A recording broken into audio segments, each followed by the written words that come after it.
இதை செய்கிறாரோ என்று தோன்றுகிறது.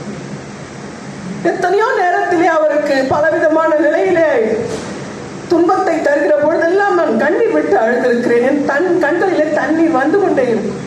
அந்த இரவு நேரம் அவரை பற்றி பண்பாட்டு குறைவாக பேசி அந்த ஊடகங்கள் பேசுகிற பேச்செல்லாம் நினைத்து பார்க்கிற போது அழுதிருக்கிறேன்.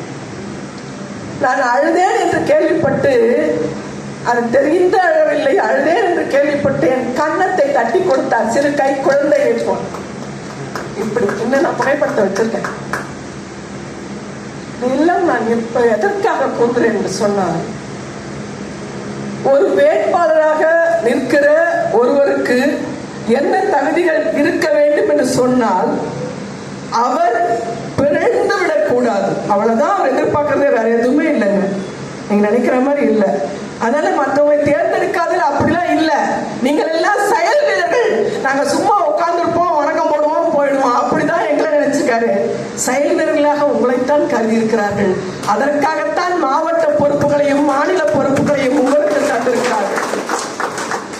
மாநில பொறுப்பு நான் ரொம்ப நேரமா கேட்டுட்டு இருந்தேன். ஒரு முறை பட்டியலில் வந்துட்டு காணாம போச்சு. சரி போட்டோம், இப்ப என்ன பேச்சாளர்லாம் முடிவு பண்ணிடலாம், நம்பியோடு இருக்கணும். ஒரே செய்தி, ஒரு முறை ஒரு செய்தியை படித்து என்ன அறிமுகப்படுத்திக்கிறதுக்காக இதை சொல்றேன், என்னோட பெருமைக்காக அல்ல. இந்த தும்பிகள் இருக்காங்களே, சீமானுக்கு வீடு கிடைக்கலையாம, வாடகை வீடு கிடைக்கலையாம, வாடகை வாங்கி தர முடியலையா அந்த தும்பிகளுக்கு. இது செய்தி, வந்த செய்தி. நான் இன்னைக்கு இரவு தம்பி சீமானுக்கு ஒரு பதிவு போட்டேன். நானும் என் கணவரும் சம்பாதித்த பேராசிரியர் பணியில் சொந்த வீடு கட்டி கடன் இல்லாமல் அந்த வீட்டை வைத்திருக்கிறேன் தம்பி, நீங்கள் வந்து விடுங்கள், மாடியிலே உங்கள் பறவைகள் எல்லாம் வைத்துக் கொள்ளலாம், எவனவன் சொன்னது உங்களுக்கு வீடு இல்லைன்னு சொல்லிட்டு அப்படின்னு ஒரு பதிவை போட்டேன். அந்த பதிவு உண்மையான பதிவு. இன்றும் வந்திருந்தால் அவரை நான் என் வீட்டிலே விட்டுவிட்டு நான் வாடகை வீட்டிலே என்னுடைய பென்ஷன் தொகையிலே வாழ்ந்திருப்பேன். அதை போல ஒரு எண்ணத்தை கொண்டவர் உங்கள் வேட்பாளர். அதை மட்டும் நீங்க நினைச்சுக்கணும். உங்க வேட்பாளர் இப்படிப்பட்ட ஒரு எண்ணம் கொண்டவன் நினைக்கணும் இல்லையா? அதனாலதான் என்னுடைய வயது 63. ஆனால் ஏன் வரணும்? இப்பொழுது என்னை விட என் தம்பி சீமானுக்கு சரிந்தான். ஏன்னா இளம் வயதுக்காரங்களா அவர் காட்டணும்னு நினைக்கிறார். Young blood. அது அவரை நம்பல. அவரு புரியுதுங்களா?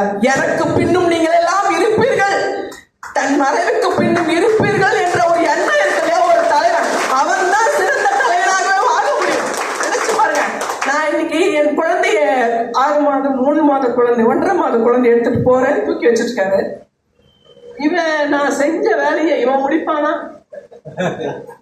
குழந்தையை தூக்கணும்னா நாம் என்ன செய்வோம்? கொஞ்சுவோம், பேசுவோம். நாம் செய்கிற வேலையை நாம் போக முடியலனாலும் இவன் முடிப்பானா அந்த வேலையை அப்படின்னு வீரரச பார்த்து அவர் சொல்றாரு. எத்தனை லட்சியம் இல்ல, அவர் புத்தகத்தை படித்து விட்டார். படித்ததை நம்புகிறார், உண்மையை நம்புகிறாரு. கொள்கையிலால் கட்டப்பட்ட கூட்டம் நாம். அந்த கொள்கையால் கட்டப்பட்ட கூட்டம் தான். ஒவ்வொருத்தரும் 48 மணி நேரம் கஷ்டப்பட்டு வந்தான், ஒவ்வொருத்தரும் 24 மணி நேரம் கஷ்டப்பட்டு வந்தான். வயிற்றிலே பசியோடு கொஞ்சம் பேர் வந்தாங்க, சர்க்கரை நோயோடு கொஞ்சம் பேர் வந்தாங்க, பிபியோடு கொஞ்சம் பேர் வந்தாங்க. எல்லாவற்றையும் மறந்துவிட்டு அவர் பேச்சு ரத்த கொதிப்பையும் சர்க்கரை நோயையும் அனைத்தையும் பசியையும் தீர்த்தது என்று சொன்னார்.